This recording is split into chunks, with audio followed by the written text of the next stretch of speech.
Seja bem-vindo, agora sim, a mais um desses encontros, dessa gambiarra do direito penal, dessa síntese, esse pequeno resumo que serve aí para complemento das nossas aulas, dos nossos encontros remotos. Também lembrando para vocês sempre acessarem o nosso ambiente virtual, né? Porque lá também tem materiais, textos, né, que ajudam, colaboram com esse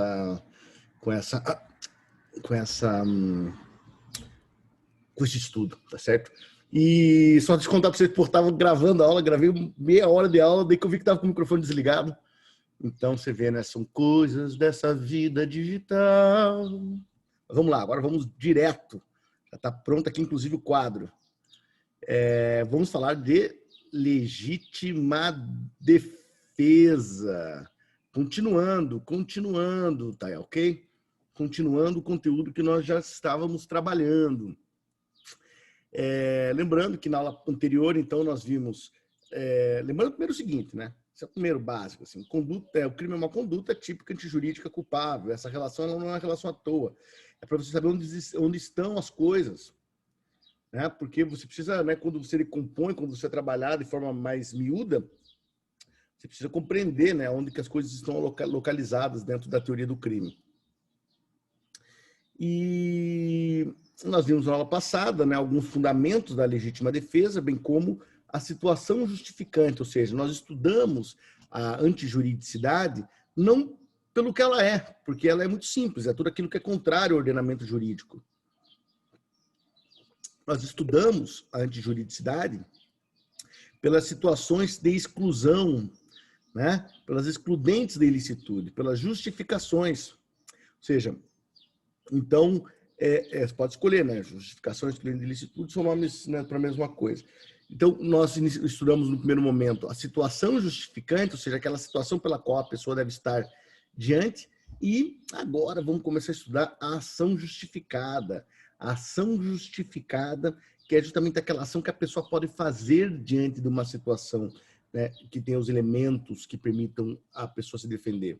Então, veja que a gente não, é muito comum, né, as pessoas imaginarem a legítima defesa de uma forma muito ampla, né, muito mais ampla do que o nosso direito permite, né? Até porque é típico em alguns filmes, aquela ideia do cara, o cara entrou no meu imóvel, eu posso carcar de bala ele.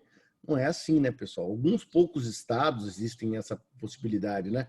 Mesmo nos Estados Unidos, que eles têm uma visão mais próxima disso, não é comum a todos os estados. Alguns estados, como a Flórida, têm, digamos, uma visão mais ampla da defesa, né, permitindo assassinatos assim de forma mais descompromissada, mas não é a regra, né?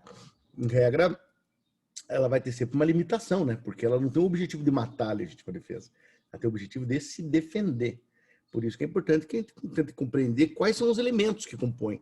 E assim como qualquer ação, né, dentro do direito penal, qualquer ação intencional, né, ela vai seguir os elementos objetivos e subjetivos, tal qual a conduta, né, tal qual como nós já vimos no tipo penal. Então, é interessante notar isso, notar que o sentido da ação permanece, né? A ação continua possuindo elementos objetivos e elemento subjetivo, tá ok? Agora sim. Tinha dado tudo isso e mais um pouco ainda sem microfone. Olha que tristeza, né, cara? Imagina se fosse a aula inteira e se eu fosse ver o vídeo, tivesse sem áudio, eu ia chorar. Mas tudo bem, faz parte. Vamos lá, então. Então, começando pela ação justificada, né? Ação justificada. O que é isso, né? Veja, ela possui as mesmas unidades objetiva e subjetiva da ação, ou seja, como eu estava dizendo, ela continua essa visão que até então havia no tipo penal, logo em seguida como típica e depois justificável. Então, a conduta primeiro ela é típica, depois justificável, exatamente como está aqui. Ou seja, a legítima defesa contém elementos objetivos e subjetivos. E, em casos especiais, elementos normativos, como permissibilidade de legítima defesa. Por exemplo, sabe que uma criança pode se defender dos pais, né, diante de um ato, né, de violência, né? Por exemplo, vai pro quarto, garoto, né? Ali já pode, né? Por exemplo, veja, tudo isso que a gente faz com os filhos, mais ou menos, São condutas típicas, até porque o Brasil é um país tão autoritário que tudo é infração. Tudo é infração. Jogou papel na rua é infração, você gritou é infração, tudo é infração. Infração é uma beleza, que tudo que você puder fazer é infração. Não tem coisa que não seja infração quase. Tudo, né? Se todo mundo fosse punido por fazer infrações, não ia sobrar ninguém. Então, né, vai ter algumas limitações para isso, né? Ou seja, será que a legítima defesa, eu posso fazer legítima defesa em todas as situações, em todos os tipos de agressões? Né? Então, por exemplo, quando o pai ameaça o filho, óbvio, se você não estudar, eu vou, né, tomar teu videogame já agora, eu vou te mandar para o quarto, colégio militar, para sofrer. Né? Até porque, né, colégio militar, os caras de brincadeira com a gente. Tudo bem. Estamos discutindo um pouco sobre isso. Vamos lá. Primeiro elemento, vamos dividir aqui, né, em elemento, como vocês viram, em elemento objetivo, primeiro, e depois subjetivo. Como vocês sabem, inicialmente vem o subjetivo primeiro, mas pega sempre o objetivo, como ele é mais concreto, ele é melhor de ser observado. Vamos lá. Aqui nós temos várias coisas interessantes, várias coisas para ser debatida. Bem, quais são os elementos? Eu vou colocar aqui embaixo, ó. Quais são os elementos? Bem, vamos lá.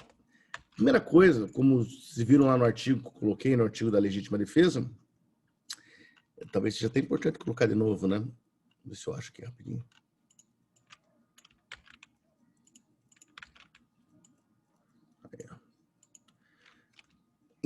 Entende-se em legítima defesa quem, usando moderadamente dos meios necessários. Isso aqui é o elemento objetivo. Então, ou seja, consiste no emprego moderado de meios de defesa necessário contra o agressor. Eventualmente, examinado sob o ponto de vista de permissibilidade da defesa. Né? Bem, agora o que nos resta saber, então, é o que significa a necessidade e a moderação. Né? Ou seja, o que significa o uso dos meios necessários de forma moderada? Bem,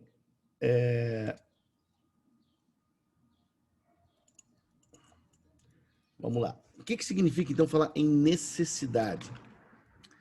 A necessidade, pessoal, significa o seguinte: a necessidade é definida pelo poder de excluir a agressão com o menor dano possível do agressor.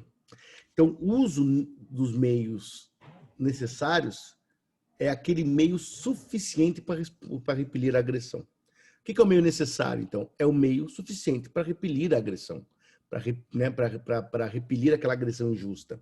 Então, obviamente, que o meio necessário tem que ser pensado a partir daquilo que é possível, né? Daquilo que está nas mãos das pessoas, daquilo que está próximo. Então, não é aquela coisa do tipo, né, se o cara vem brigar comigo de soco, eu sou obrigado a brigar, né, do soco com ele. Não sou obrigado. Se eu estiver aqui próximo de mim para me defender um pedaço de pau, uma faca, eu posso me defender. Tá? Mas é necessário o meio enquanto perdura a agressão. Isso também faz com que a gente pense de forma progressiva o uso dos meios necessários. Né? Ou seja, uma defesa que seja antes protetiva, né, do que agressiva. Uma ameaça de violência à violência. Né?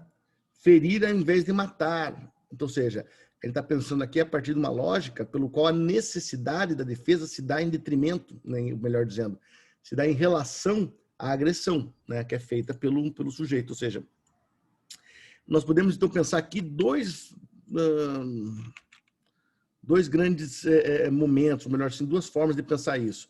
Nós podemos pensar isso de um ponto de vista estático, né? Ou seja, podemos definir isso do ponto de vista estático, ou seja, a necessidade dos meios de defesa em face aos meios de agressão, e do ponto de vista dinâmico, que é o emprego moderado dos meios de defesa necessário. Porque a moderação, como nós veremos, ela terá dois momentos, né? Mas basicamente pensando na intensidade e na extensão da lesão. Então, obviamente, ela vai dar um critério mais de proporcionalidade, né? Para você pensar assim, até quando você pode se defender ou como você pode se defender de determinados tipos de ações, né? E aqui, obviamente, né, a questão da proporcionalidade se torna um elemento fundamental, né? Mas aqui é importante que vocês pensem que não se trata de uma proporcionalidade absoluta, no sentido, ou uma proporcionalidade tão equilibrada assim. Quando nós falamos em proporcionalidade aqui, nós falamos de uma grande desproporcionalidade que não é permitida. Por exemplo, aquela brincadeira de matar pardais com canhões, né? Então, por exemplo, Chico Bento entra lá no terreno do Inholau para pegar goiaba, o cara dá um tiro no Chico Bento. Aí não pode, né, cara? Porque, olha, é muito desproporcional a agressão, entendeu? É muito distante uma coisa da outra. Ou seja, você não, né? Você não, aquela defesa, sem dúvida, daquele jeito não é necessária, né? Então, vamos colocar aqui uma análise sobre essa questão da proporcionalidade. Eu vou apagar aqui, quem já anotou, não anotou, se não, pausei aí e anota. Tá? Opa, aqui vou voltar porque parece bonitinho. Vamos lá. Aqui é a ideia de proporcionalidade entre os meios de defesa e meios de agressão. Ou seja, a ideia de proporcionalidade entre meios de defesa e meios de agressão tem que ser olhada sobre desproporcionalidade extrema. Atirar em garotos que roubam um quintal. Entretanto, por exemplo, apunhalar um agressor para evitar uma surra é legítimo. Então, como eu estava dizendo, mas o cara estava vindo brigar comigo com um pedaço de pau, eu dei um tiro nele. Tudo bem, você não é obrigado a brigar com um pedaço de pau com ninguém. Se a agressão for injusta, ela está errada. O cara não pode te agredir de jeito nenhum, nem no soco, nem com faca, nem com um pedaço de pau. Você não é obrigado a tolerar aquela agressão e você pode se defender com os meios necessários que você tem para repelir ela. Né? Se é uma arma de fogo, se é uma faca, se é um outro instrumento, tá legítimo, né? Agora, imagine você, por exemplo, diante de aquela coisa, né? Teu irmão mais novo, né? Aquela criança de 11 anos que vem brigar com você, que você faz o quê? Segura a mão na testa dela ali, né? Ela não vai te alcançar, vai ficar batendo no ar, por exemplo. Então, você não pode pegar uma criança que tá vindo te agredindo, né? Teu irmão mais novo vem brigar com você vai lá dar um pedaço de pau na cabeça dele, né, cara? Porque ele tá vindo te agredir, você não é obrigado. Tem que ser uma análise, assim, de absoluta desproporcionalidade, né? O que também não vai depois a gente levar com outros elementos a pensar também nas limitações, né, da legítima defesa, né? Até onde que é possível, você pode se defender de qualquer tipo de agressão, por exemplo, até onde que é legítimo você matar alguém, né? Qual que é a agressão, você tem que estar diante de qual agressão para que você possa se defender retirando a vida de alguém, né? Também vai ter certos limites para isso, né? Por exemplo, um furto, né? Você não pode matar uma pessoa, né, para se defender de um furto. Até porque, em regra, o furto não tem violência. A pessoa pegou e está fugindo, né? Então, tirar a pessoa não é uma situação, né, que envolva proporcionalidade. Então, aqui também nos faz pensar justamente nisso, né? Como eu estava dizendo. Você vai ter que fazer uma reflexão sobre isso, né? Por exemplo, será que a gente pode se defender exatamente de tudo? Até onde que vai a legítima defesa que permita matar, o direito de matar em legítima defesa, né? Aqui nós temos algumas limitações, alguns autores, eu vou colocar isso aqui em parece mais plausível, que é o quê? Essa ideia de fundado, né, do dever do Estado em proteger a vida, limita o direito de matar, né, limita o direito de matar as hipóteses de agressões contra a vida e o corpo, incluída torturas, privações de liberdade duradoura e sexualidade. Então, qualquer tipo de ação contra a vida da pessoa, aí, obviamente, é permitido, né, uma ação em legítima defesa, que resulte a morte, né? Porque, veja, nem toda legítima defesa, como eu estava dizendo, é matar alguém, né? A legítima defesa, ela pode ser uma ameaça. Cara, vou te matar, hein, filha da puta. Pode ser um constrangimento, pode ser uma lesão corporal, pode ser uma série de fatores, de ações, né? Não necessariamente, como eu disse, é matar alguém. Então, quando que você pode matar alguém em legítima defesa? Ou seja, quando as agressões são contra a vida da pessoa, né? O cara está querendo ter mais a tua vida, ou contra o corpo da pessoa, incluindo torturas, privações de liberdade e sexualidade, tá? E aí, obviamente, exclui essa possibilidade, né, pessoal, de você matar a pessoa por furto, né? Assim, isso não tem muito sentido, né? Se o cara tá fugindo, né? Você tem algumas cenas por aí, né? O cara tá fugindo, né? Faz um crime, está fugindo, o cara tira, não pode, né? Quer dizer, pode, mas não é lícito, né? É uma ação injusta essa, né? É uma ação que merece daí vai, né, pelo Código Penal, merece a tutela do Estado e eventualmente até mesmo a punição daquele sujeito. Um outro detalhe curioso aqui que vale a pena a gente refletir também é sobre os instrumentos de defesa, né? Por exemplo, que nós vamos chamar de ofendículas. Ofendículas. Deixa eu colocar aqui. Ofendículas. O que é ofendículas? Ofendículas são esses mecanismos de defesa para proteger o patrimônio, né? Então, elas são liberadas, por exemplo, cerca elétrica, né? Arame farpado, pregos, e aquele que é o que mais seguro de todos, cara. O cara colocou em casa isso, nunca mais entra ladrão nenhum, que é o caco de vidro. Colocar caco de vidro no muro é uma beleza. Aquilo ali é uma segurança absoluta. Não sei como é que a CIA não tinha pensado nisso antes. Coloca uma massa de concreto, né? Coloca uma massinha ali, uma argamassa, e depois coloca uns cacos de vidro. Aquilo ali assusta todo mundo. Então, veja, brincadeiras à parte, isso aqui é pensado como defesa. Obviamente, pessoal, isso também tem limites, né? Você tem um controle sobre isso. Então, por exemplo, você não pode fazer uma cerca elétrica com 10 amperes para matar a pessoa, entendeu? Você tem que fazer dentro do regulamento, né? Que estabelece aquilo, né? Altura, etc. Até mesmo um animal, um cachorro, por exemplo, bravo, né? Um Rottweiler, etc.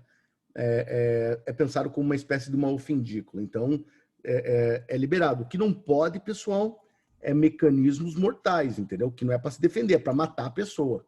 Você faz lá uma cerca elétrica para matar a pessoa.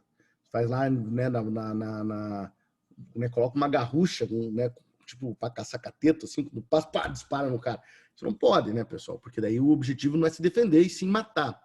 Obviamente, nós temos que pensar que o objetivo da legítima defesa não é matar os outros, mas sim, somente se defender. Tranquilo aqui? Vamos adiante. Daí, na sala de aula, como eu digo sempre, a gente pode dar uma ampliada nesse debate. Vamos agora, então, falar sobre os elementos, sobre a moderação. Opa, aqui não podia nem ter tirado. Aqui, vamos lá, agora falar sobre a moderação da legítima defesa. Aqui, pessoal, a moderação é mais simples, quer dizer, até porque essas coisas são pensadas meio juntas. A gente separa aqui para poder tentar fazer uma análise, mas elas, né, elas operam juntos, elas são mecanismos que, né, ou seja, é necessário o uso, né, de forma moderada. O que significa isso? Significa que a gente pode pensar essa situação da moderação a partir dos meios necessários, que é delimitada pela extensão da agressão, não é? Ou seja, enquanto persistir a agressão, é moderado o uso dos meios necessários. O meio necessário é aquele que é suficiente para repelir. E é moderado o uso enquanto a agressão existir. Ou seja, você está com um revólver, o cara está vindo, dá um tiro para cima, pá, velho, ó, filha da puta, vou atirar ainda, o cara continua vindo. Você dá um tiro nele na perna, ele continua vindo, o uso da arma está sendo um uso moderado ainda, porque, obviamente, ele continua a agressão. Após cessar a agressão, a continuidade dos usos definidos como necessários se torna imoderada, configurando excesso de legítima defesa. O excesso de legítima defesa, pessoal, ele é punível, tá? Excesso é punível. Então não pode ter excesso de legítima defesa. O excesso é punível. Aqui nós vamos ver daí uma limitação que vai ter pela teoria diferencial alemã, né, do Klaus Roxin, que vai colocar aqui alguns critérios interessantes, né? Que é, por exemplo, quando esse excesso ocorre por medo, por perturbação, por susto, né? Porque, obviamente, a vida da pessoa, durante uma situação de risco, é uma coisa muito brasina, né? É muito fácil falar assim, você não fez o uso moderado, né? Mas o cara tá vindo com um fuzil na tua frente, com uma arma, né? Com um facão, então você, porra, dá um tiro, 2 tiros, 3 tiros, é rapidinho, né? É um rápido. Quem trabalhou no júri já, como eu, há muito tempo, sabe muito bem disso. Pra você matar alguém, quer dizer, pra você dar um tiro, pra você dar 3 tiros, é coisa de segundos, né? Não é uma coisa refletida, né? Tipo, será que ele vai atirar novamente, né? Então, obviamente, quando tem um excesso nesse sentido, é possível que esse excesso, ele punir, esse excesso que é ilícito, ele seja exculpado. Então, nós vamos ver depois que esse punível, esse excesso, ele vai poder ser trabalhado aqui na culpabilidade, na exigibilidade de conduta diversa, né? Justamente a partir desse excesso. Ou seja, desse excesso que é um excesso punível, mas, nesse caso, exculpável. Por quê? Porque ele é feito mediante susto, medo, pânico, perturbação, diante da situação que está acontecendo. Então, imagina um cara que está sendo agredido, né, por um ladrão, o ladrão está esfaqueando ele, você está tentando, né, agredir ele, o cara pega a faca e começa a se defender e dá várias facadas no sujeito. E alguém vai dizer assim, ele poderia ter dado só 2, né? Pô, mas o cara ali naquela situação de pânico, tudo machucado, com a família dele ali, pô, para dar 2, 3, 4 facadas é 1 segundo de diferença, né? O cara com medo. Então, isso vai ter que ser pensado caso a caso. Depois a gente vai poder trabalhar isso lá na culpabilidade, não esqueçam. Né? A gente vai trabalhar com essa ideia da teoria diferencial alemã, né? Que é essa ideia de qual o excesso, né, pode ser pensado, não só o excesso, né, da legítima defesa, mas outras situações, como, por exemplo, o estado de necessidade quando os bens jurídicos são no mesmo valor. Então, por exemplo, os 2 bens jurídicos em disputa são no mesmo valor, a vida da pessoa, por exemplo. Daí também não é uma coisa justa, né? A gente vai ver depois por quê. Daí não vai ser justo, vai ser ilícito. Essa situação ela é ilícita de excesso, mas ela vai poder eventualmente ser pensada na culpabilidade em momento oportuno, tá? Tranquilo, pessoal? Então isso aqui é o que conforma a legítima defesa. Uma situação justificante, qual é? É uma agressão atual, iminente, contra bem jurídico meu de terceiro, injusta, e eu tenho que fazer uma ação. Qual que é essa ação? Essa ação, objetivamente, é o uso dos meios necessários de forma moderada. Significa que eu vou usar os elementos de defesa suficientes para repelir a agressão, tá certo? De forma moderada, ou seja, enquanto durar a agressão. Se o cara parou de me agredir e eu vou atrás dele, daí, obviamente, já torna injusta a minha ação, permitindo, inclusive, que ele se defenda. Olha que interessante. Nós vamos ver isso ainda na sequência. Beleza? Vamos lá. Deixa eu só voltar aqui, porque eu paguei. Pagando, paga tudo, né? Sem querer.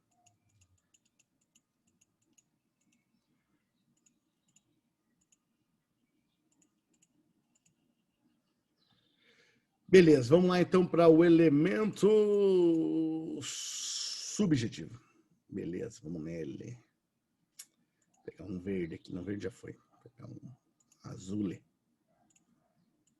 Elemento subjetivo. O elemento subjetivo é até mais simples, pessoal. Por quê? Porque algumas pessoas dizem que ele não é nenhum elemento tão, assim, tão importante, sabe? Então, assim, está até um debate bem interessante para a gente poder pensar. Tá? Ou seja, o que nós sabemos, basicamente, é que, obrigatoriamente, ou seja, o elemento mínimo que tem que ter, nós sabemos, né, que o elemento subjetivo ele é composto basicamente, né, alimentado pela teoria finalista, pela consciência e pela vontade. Então, algumas pessoas vão discutir o que precisa ter, subjetivamente, para que seja legítima defesa. Então, aqui é bem interessante. Tem por objeto a situação justificante, ou seja, a agressão. Então, ou seja, o que nós isso eu falo, alguns autores como Roxin, por exemplo, eles vão falar que é fundamental o conhecimento da ação justificante. Ou seja, a pessoa, no mínimo, ela tem que ter isso, ela tem que saber, ou seja, ela tem que conhecer, né, a situação justificante.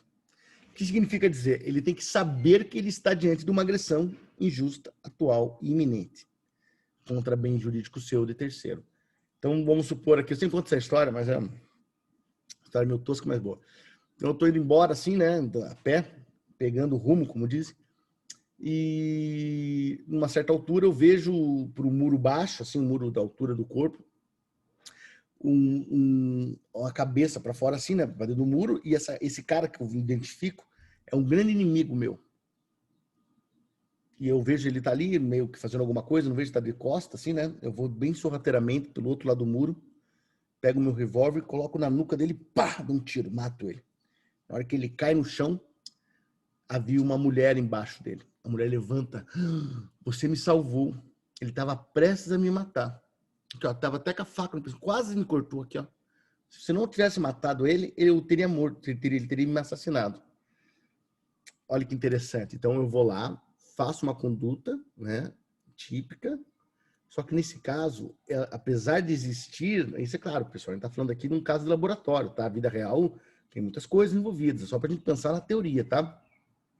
Nesse caso, olha que interessante, ele faz a conduta, a ação dele, sem saber que está em legítima defesa de terceiro. Significa que ele não tinha intenção de se defender, que ele tinha intenção pura e simplesmente de cometer um homicídio. Então, por isso, não vai existir a legítima defesa nesse caso, ainda que eu tenha salvo essa senhora, essa mulher que estava ali sendo agredida por ele, ou sendo, né, violentada em algum sentido. Então, no mínimo, a pessoa tem que conhecer a situação justificante, ou seja, ele tem que saber que está diante de uma agressão injusta, atual e iminente, contra bem jurídico seu ou de terceiro. Caso contrário, não existirá a legítima defesa. Alguns outros vão falar o seguinte, que além do conhecimento, outros, né, digamos, outros autores vão falar que, calma que tá passando um pagando, sei lá que diabo, que além do conhecimento, eles falam que é necessária a vontade de defesa. Mas aí também é um pouco difícil, né? Claro que a pessoa não pode também causar a legítima defesa, né? Ou seja, ele não pode provocar a legítima defesa, né? Fazer uma legítima defesa provocada. Então ele vai lá, cutuca o cara até o cara perder a canja, vem para cima dele, e na hora que vem para cima dele o cara dá um tiro. Né? Não pode, né? Mas, ou seja, não é uma ação lícita, mas é preciso levar em conta que né? Ou seja, você não tem como avaliar qual é a vontade de defesa. Geralmente a legítima defesa ela está envolvida com outros sentimentos, com raiva, né, com medo, né, com uma série de fatores. Então, né, a gente tem que ter um pouco de cuidado. Eu acho que o pensar, né, assim, eu acho que a grande chave para pensar esse elemento subjetivo aqui é a gente colocar aqui, deixa eu subir aqui para ficar mais bonitinho. Eu acho que esse aqui é um dos melhores conceitos porque ele fica bem redondinho.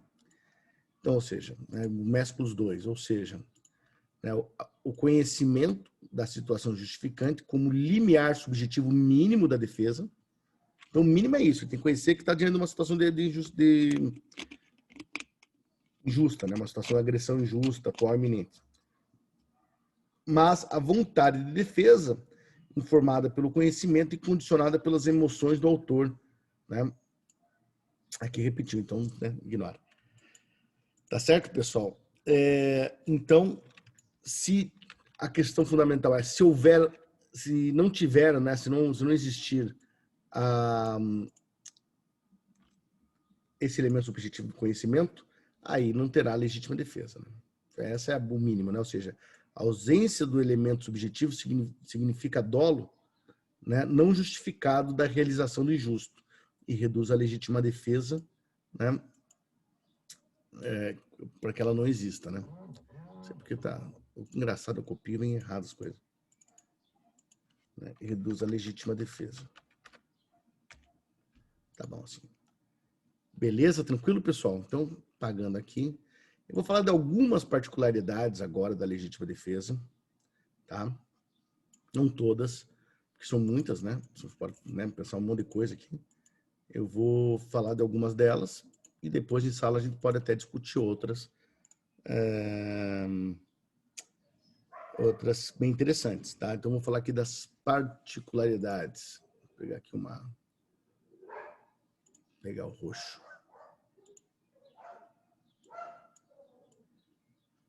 Particularidades. Primeira particularidade, vamos lá. Legítima defesa de outrem. Né? Também, pessoal, é chamada de ajuda necessária, tá? E aqui vai depender também da vontade de defesa do agredido. O que eu quero dizer com isso? O que é o autor, né? Porque isso aqui eu estou tirando tudo do Juarez Cirino, né? Um livro que eu estou usando como referência para essa disciplina, para ajudar vocês a seguirem e tal. Significa dizer, porque veja, nem toda agressão é agressão de morte, tá? Vamos supor que você encontre dois irmãos se xingando mutuamente, se empurrando, né? Isso não é uma agressão ainda, mas não pode chegar alguém e intervir de uma hora para outra, assim, né? Agressivamente contra os dois. Porque, às vezes, aquela situação de conflito, ela faz parte do processo, né, de formação da subjetividade, ou seja, da amizade, da irmandade entre esses dois. Você não pode intervir de qualquer momento, em qualquer jeito. Agora, veja, essa intervenção ela pode ser presumida se a pessoa não tiver como se manifestar, né? Mas eu quero dizer com isso que não é todo. Por exemplo, você vê uma mãe brigando com seu filho, dando, você vai pegar a vara, a chinela. Daí vai chegar alguém, não, vou chamar a polícia, porque você vai né, tá ameaçando o seu filho de agressão. Você não pode, né? Falar, ó, Pia, quando chegar em casa, o Jaguar, cresce no mercado, faz bagunça, começa a chorar. Ó, quando chegar em casa, eu vou te trancar no quarto pra você ver o que você vai fazer. Não, vem alguém intervir, não, você não pode ameaçar ele de cárcere privado. Né? Sabe? Tem que ter um cuidado com isso. Agora, claro, essa necessidade de defesa ela pode ser presumida, né? A pessoa pode presumir que a pessoa precise dela, né? Quando a pessoa não pode se manifestar, né? Mas eu quero dizer, você tem que ter um cuidado para pensar que nem sempre a pessoa pode, né? Ou seja, essa intervenção não é autorizada a qualquer momento. Tem que ser sempre tem que ter um certo cuidado com isso, né? Porque obviamente tem situações conflitivas que não merecem, que pelo contrário, se solucionariam melhor só né, com o próprio desenrolar da situação. Tá? Agora, cuidado também, né? Com situação, por exemplo, de violência doméstica, violência contra a mulher, violência de gênero, é sempre importante que haja intervenção, pelo menos a atenção daqueles que acompanham, que são próximos, né? Ou que escutam, né? Porque, obviamente, né? É necessário, né? Muitas vezes, a defesa nesse caso, né? Me refiro, por exemplo, na situação com os filhos, um pai e um filho brigando, por exemplo. Né? Tem que ter cuidado, né? Não é toda intervenção que merece, né? Essa intervenção direta, assim. Outro ponto, vamos colocar aqui mais um. Extensão da justificação. Pessoal, eu estou perguntando aqui até onde que pode ir no sentido do bem jurídico, né? Ó, pessoal, só pode atingir o bem jurídico do agressor. Não pode atingir em relação a terceiros e não pode nem agir em dolo eventual. Tá? O que eu quero dizer com isso? Ó, a legítima defesa alcança exclusivamente bens jurídicos do agressor, ou seja, não seria justificável atingir terceiro com dolo eventual. Então, você tem que ter muito cuidado também, você não pode sair disparando, né, permitindo que agridam, que atinja bens jurídicos de terceiros, né, por conta dessa defesa. Então, tem que ter muito cuidado com isso, né, porque, afinal de contas, há uma limitação, né, do que é legítima defesa. Né? Então, nesse caso, o bem jurídico que pode ser alvo é apenas o bem jurídico do agressor. Né? Você não pode atingir terceiros, né, dolosamente. Culposamente pode, né? Mas dolosamente não. Pode acontecer, né? Quer dizer, não é que pode, né? Que acontecer culposamente aconteceu sem querer, né? Ou seja, sem o dolo, né? Vamos lá. Excesso de legítima defesa. Aqui a gente vai falar rapidinho daquilo que eu estava dizendo há pouco, sobre essa situação de quando há um excesso, né? Também por pânico, medo. Então, veja, o excesso intensivo, nós temos duas formas de excesso aqui.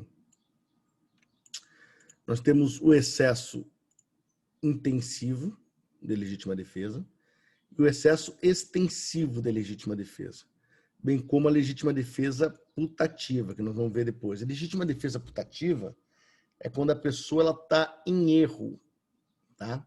É quando ela acredita estar diante de uma situação de legítima defesa, mas não está. Vou explicar em sala de aula, tá? O que é legítima defesa putativa? Me lembre aí, né? Falar em sala. Daí eu explico lá bonitinho. Tá? Não configura situação de justificação, mas sim de exculpação legal. Tá? Ou seja, como eu estava dizendo, quando tem um excesso intensivo, ou seja, que é o uso imoderado dos meios necessários, ou seja, você continua agredindo a pessoa mesmo que ela não tenha cessado a agressão. Tá? Ou intensivo, ou seja, o uso dos meios desnecessários, você usa mais força do que necessário, digamos, né, para uma agressão, elas vão cair nessa hipótese do erro do tipo permissivo pertencente à categoria da culpabilidade. Tá? Então, elas vão ser analisadas depois, lá na exculpação. Tá? Ok? Tranquilo? Mas não esqueçam que esse excesso ele é punível, ele é injusto, mas eventualmente pode ser exculpável. Nós vamos entender depois quando a gente for trabalhar com a culpabilidade a partir das próximas semanas. Tá? Vamos lá, mais um conceitinho aqui. A legítima defesa sussuarana, não, sucessiva. Legítima defesa sucessiva.